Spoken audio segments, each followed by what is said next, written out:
This is GM Word of the Week, and I'm Fiddleback. Font.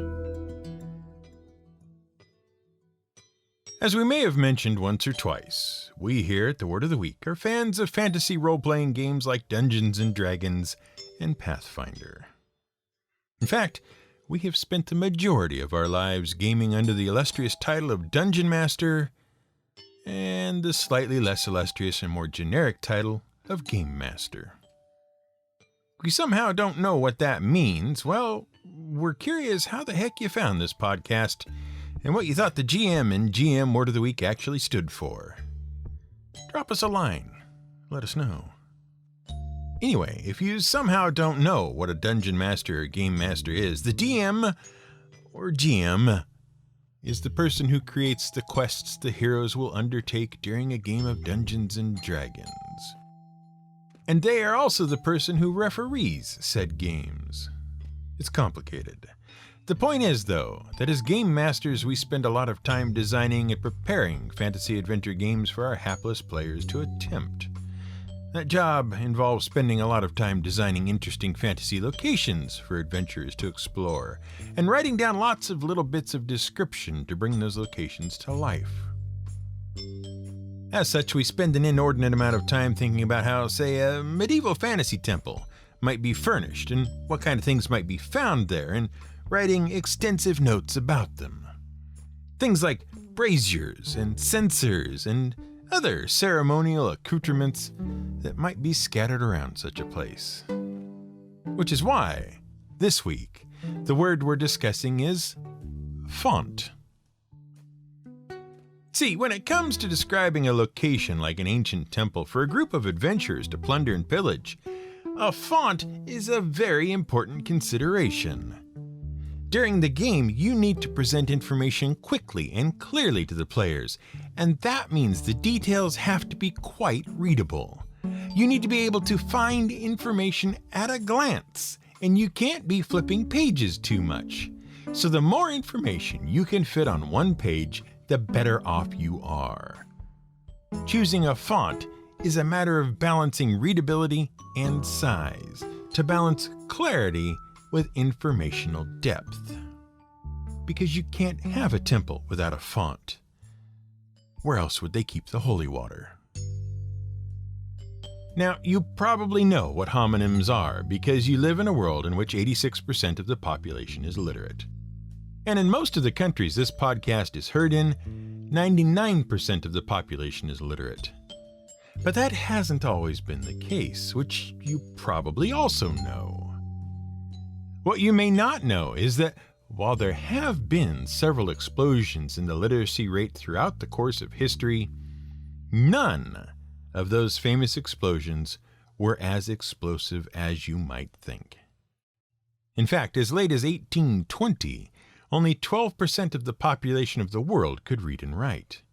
And before that, even in the best educated countries in the world, the literacy rate was generally less than 50% prior to 1800. Yeah, we know you've heard all about how Johan Gutenberg invented the printing press in like 1400 or something, and how suddenly Europe became super literate. The problem is, that's all wrong. Gutenberg didn't invent the printing press, and Europe didn't become super literate. Literacy started to increase, sure, but it didn't really take off until the 1820s, and the printing press wasn't even a European invention. But we'll come back to that in a minute, because font, and homonyms. Okay, so you know, especially because we've talked about it before, that homonyms are words that are both homophones and homographs. At least, that's the highly nitpicky definition. Some folks say homonyms are words that are either homophones or homographs, but we like to be nitpicky. Homographs are words that are written the same. That is, they are spelled the same, like lead, the metal, and lead, to get people to follow.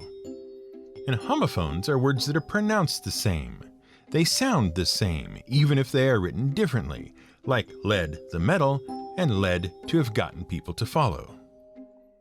What you may not know is that when it comes to homonyms, nitpicky homonyms, which are words that have different meanings but are spelled and pronounced the same way, as in font and font, when it comes to homonyms, there's always a question as to whether they are polysemous homonyms or whether they are true homonyms. Have we mentioned that we love wordplay? Okay, so polysemous homonyms are words that sound the same and are spelled the same because they are technically the same word. The different meanings are related somehow, and the words have the same origin. For example, mouth, the hole in your face out of which words come, and mouth, the end of a river, are polysemous homonyms. Or wood, a forest, and wood, a bit of a tree corpse. And frankly, those are the more interesting homonyms, the ones where there are related meanings and a fun story to tell about how one word came to mean different things. But true homonyms are words that accidentally sound the same and look the same and have nothing to do with each other at all, like stalk, the stem of a plant, and stalk, to follow sneakily. The words have different origins. Sometimes they even come from different languages. Their homonymity, which we are officially declaring to be a word, is a complete accident. And that is the question that piqued our interest when, recently, we happened to be inside a Catholic church, and in addition to being reminded that censors were a thing, we glimpsed a baptismal font and found ourselves wondering if fonts full of holy water and typeface fonts were polysemous homonyms or true homonyms. Because, boy oh boy, do we know how to have fun in church. So let's start with the font. The one we saw in church. The kind we'd plonk down on some ancient ruined temple as furnishings. A font, in that sense, is a vessel that contains water, and usually it contains holy water used for holy rituals. Now, if you want to get technical, in the religious sense, especially in Christian tradition, there are two main types of fonts, and there's a third type that's less common. The first is called an Ablution Font. It's usually a big stationary font at the entrance of a church, and its name comes from a Latin word which means to cleanse. And the primary purpose of such fonts was, traditionally, for churchgoers to cleanse themselves before entering the sacred space of the church proper. Various religious traditions have included such a ritual of cleansing before entering a holy space. And the tradition can involve a true cleaning, a washing of the hands, feet, or body, or a more symbolic gesture of cleansing. The second main type of font found in Christian churches is the baptismal font, which are used for, as you might guess, performing the rite of baptism. Now, baptism is a ritual of initiation in the Christian tradition, but its origins predate Christianity quite a bit. It is similar to several older Jewish traditions, including mikveh and tevilah, which are forms of ritual cleansing that are undertaken for various reasons, including prior to conversion to the Jewish faith, after circumcision, or after various acts considered unclean. It was the Messianic Jewish preacher John the Baptist who planted the seeds of baptism as initiation into the Christian church. But baptism isn't just a Christian or Jewish thing. The Islamic faith also includes ritual cleansings similar to those of Jewish tradition. And the Sikh faith uses a baptismal ritual for initiation as well. Now, baptismal fonts can be divided into two different types depending on the baptismal traditions. Aspersion fonts are smaller fonts that contain holy water, which can be sprinkled over a person or thing receiving a blessing. And immersion fonts are large enough that a person receiving a blessing can be partially or fully submerged in the water. We should also mention that baptisms in various faiths do not always require a font. John the Baptist routinely baptized the faithful by immersing them in a handy river, and the faithful of the Hindu tradition cleansed themselves of sin in the sacred Ganges River. The point is, though, that a font is just a vessel that contains holy water used for cleansing and blessing. And to understand why they are called fonts, you just have to know something about the origin of the font. See, the first fonts ever used were actually large fountains in the atria the outer courtyards, of ancient temples, such as the Temple of Mount Athos along the Aegean Sea, or the Temple of Jabil in Syria. These fountains were used by visitors to clean their hands and feet in accordance with Hebrew or other religious traditions. And obviously the name font comes from the same root as the word fountain, and that comes from a Latin word which means source or spring. So it's easy to see why a font is a font, in the temple furnishing sense. To understand why the other font is called a font, that is a set of letters of uniform size and design used for printing or typing, you have to know something about how printing was invented, and how it wasn't. And that brings us around to Johan Gutenberg and how the stuff you think you know about the history of the printing press is wrong. Now, the history of printing is closely related to the history of writing, as you'd expect. And since the very first time someone in Sumer started making wedge-shaped marks in wet clay tablets in 3100 BCE and called it cuneiform, people have been searching for a better way to write things down, and to make copies of the things they'd written down. The Egyptians, for example, decided that wet clay was a pain, and they figured out how you could make papyrus from plant fibers, and you could write stuff on that with various pigments. The Chinese figured out a similar way to make a writing surface from the stalks of rice plants. And they also figured out how to collect the carbon residue from lamps, called lamp black, and make a nice, rich, dark ink. In Greece and Asia Minor, around 200 BCE, they didn't have much rice or papyrus around, but they did have plenty of sheep and goats, and they figured out how to make parchment from processed animal skin. And by the time of the Roman Empire, dyes, inks, parchment, and papyrus were all pretty readily available. But then Rome kind of collapsed. We've mentioned that before. You really should know about it. And in Europe, literacy in writing went into a steep decline. See, without trade going across the Mediterranean and through the Middle East, papyrus was in pretty short supply. And it also didn't really handle the European climate well at all. It was pretty thin, delicate stuff. And parchment was too expensive. Goats and sheep were too valuable to slaughter just to make writing surfaces out of. And even when you had a dead goat or sheep, parchment was hard to make, and you didn't get much of it out of a single dead animal. But in Europe, in the Middle Ages, people had other stuff to worry about anyway. They couldn't sit around reading. Of course, in Europe, there was one place where literacy and writing stayed alive, and that was the church. Priests and monks were taught to read, primarily so they could read Holy Scripture. But as a result, they could read all sorts of other stuff as well, and write stuff, and copy stuff. And so it was that the medieval monasteries across Europe became the primary place to preserve knowledge. And then comes the part you learned in school, at least in Europe and America. Along came a goldsmith named Johan Gutenberg. He invented a mechanical device that could print out multiple copies of a book very quickly. And he ran off a bunch of copies of the Bible. And suddenly, everyone had books available and everyone learned how to read, and the Catholic priesthood stopped being the sole source of religious knowledge because anyone could read the Bible. And so the Protestant Reformation and the 100 Years' War, and everyone was literate, and we have books. Right? Well, wrong. We're sorry to tell you that Johann Gutenberg didn't invent the printing press. Nor did he invent movable type printing, whatever that is. And the first book printed was not the Bible. But he did make printing a lot more efficient. And he kind of invented the font. Sort of. At the very least, it was his printing process that eventually helped the font earn its name. Obviously, before printing, there was only one way to make a copy of something that had been written down. Someone, a scribe from the Latin word for write, would have to copy the whole dang thing out, word for word. It was slow, painstaking, inefficient work.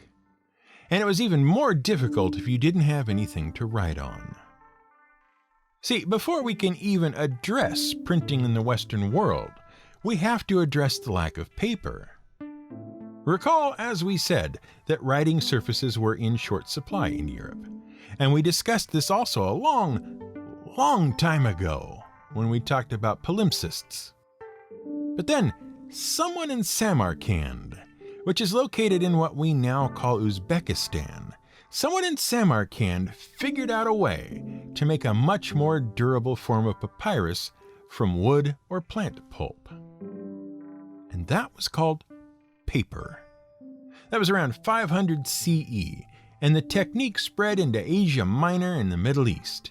In 794, the world's first honest-to-goodness paper mill was established in Baghdad in modern Iraq. To understand how the establishment of a paper mill in Baghdad helped Europe with its writing surface shortage, you have to know who was running the show in 794 in Baghdad. And that was the Abbasid Caliphate. That was the third Islamic dynasty to rule the Middle East and Northern Africa, and beyond. See, the Islamic caliphates were pretty militaristic and expansionist when you get right down to it. Heck, the Abbasid Caliphate came into power by essentially overthrowing the Umayyad Caliphate that came before it. That was just how they rolled. And speaking of rolled, they eventually rolled right across the Strait of Gibraltar and invaded Europe by way of Spain. Well, actually, it had been the Umayyads that had first invaded and occupied Spain. Look, it doesn't matter. What does matter is that in Zatvia, in Spain, around 1151 CE, the first paper mill was established in Europe. And man, paper was great. It was cheaper and easier to produce than dead goat skin, and it was more durable than imported papyrus. And soon, Europe was using it for all of its writing needs. By the 1200s, it was in Italy. By the 1300s, paper hit England. It was all the rage. But that didn't solve the problem of how time-consuming it was to make a copy of an existing book, what with all the copying by hand. No, that was fixed in the 1400s with this really brilliant idea for printing an entire page at once. An idea that came into Europe from the East, from the Korean peninsula. An idea that the Koreans had adapted from the Chinese. An idea that had already been obsolete for almost 4 centuries in China. Here's the idea. Take a block of wood. Carve the stuff you want to appear on the page into the block of wood. Smear it with ink, then press it down really hard on a piece of paper. Wham! The stuff you carved is printed on the paper. Now, grab another piece of paper and do it again. And again. And again. That's called wood block printing, and it was great. Once you carved the page you wanted, you could easily make lots of copies. Well, not easily. It still took labor to press the block of wood against the paper. Even if you had a wooden frame with a screw you could turn to actually do the pressing, which was called a screw press. And of course, the biggest time waster was that you still had to carve each page into a block of wood. It was pretty labor intensive, which is what the Chinese thought after they invented it. See, the Chinese had developed wood block printing sometime in the 800s, and they produced the oldest printed dated book known today in 868 CE. That was a Chinese translation of the Buddhist text, the Diamond Sutra. And the Chinese had even figured out some ways to improve the process and were able to mass produce some of their greatest classical texts. But there was still that whole hand carving thing. And that's what a Chinese inventor named Bai Sheng set out to solve. And he solved it during the Sung Dynasty, sometime around 1045 CE. What Bai Sheng did was to take a bunch of small cubes of clay, each exactly the same size, and onto each one he carved a single Chinese character. Then he hardened the blocks in a fire, and then he'd take the blocks, arrange them to spell out a page, and loosely glue them to a metal sheet. He could then press that onto a piece of paper to print some text. Then he could separate the clay blocks into individual letters, rearrange them, and print another page. And that is called movable type. And it worked. It was a great idea. Instead of hand-carving each page, you just assembled the page from individual letters. There was just one little problem with this system. The Chinese written language had over 30,000 characters in common use at the time. That's because the Chinese language is based on ideographs rather than syllables. Each character represents a specific idea rather than a sound. Now, that's not to say his idea was a flop. Far from it. It still greatly sped up the printing process, and the idea spread into Korea, Japan, and Vietnam. If only it had spread to a place whose written language had a much simpler character set, though. Like Europe. Well, there's a lot of debate as to how the idea spread to Europe, or whether it actually did. There's no good evidence either way. And it's entirely possible that, just as different papers, inks, and writing techniques were invented independently in different parts of the world, the invention of movable type in Europe was concurrent and independent. It doesn't matter. The point is that in Mainz, Germany, a goldsmith named Johan Gutenberg did come up with the same idea. Engrave individual letters on individual blocks of metal, arrange them as needed to print a page, then rearrange them to print another. But whether Gutenberg invented it himself or not, he did make it remarkably efficient, especially the production of the letters themselves. See, Gutenberg was a goldsmith, remember? He was very good at making very fine, detailed molds, and he developed a number of techniques for quickly designing molds based on grids and matrices and then casting letters from them. That allowed him to produce large numbers of individual letter punches, which is what those things are called, that are needed to produce whole books. They also developed various mechanisms to speed the pressing process. And now you know why it's called pressing. And inks that were optimized to work with metals. And this all happened in the 1450s and beyond. And this is the part where literacy exploded in Europe and all over the world, right? No, not really. There was a surge in literacy in the 11th century as paper came into common use, and another in the 15th century to coincide with the printing press, and still another in the 17th century during the Reformation.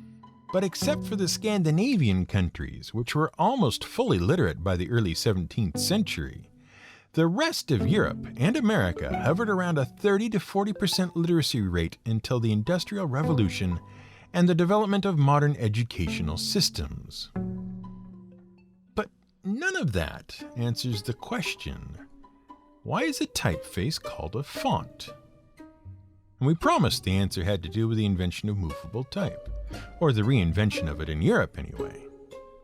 And it does.